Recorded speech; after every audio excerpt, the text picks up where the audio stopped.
Go back to the endorser of the impeachment complaint, the Honorable De Lima. Thank you, Madam Chair. To just be brief, yes, res ipsa loquitur.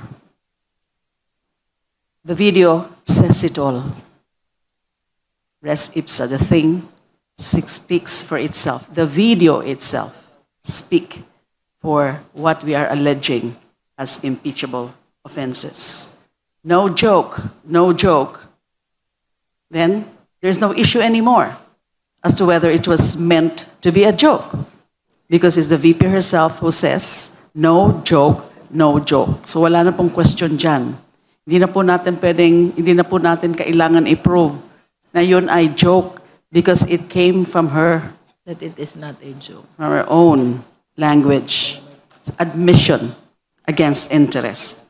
There is also no such thing as conditional threat.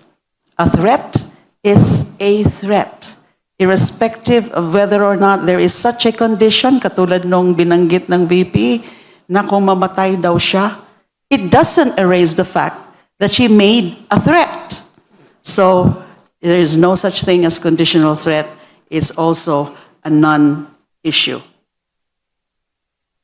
Now, we saw also the video. It has been widely covered even by foreign media. What other country, or is there any other country where we have seen such an incident of the second highest official of the land, a very high official of the land, making such a very open and public and brazen act of threatening the president and the two others?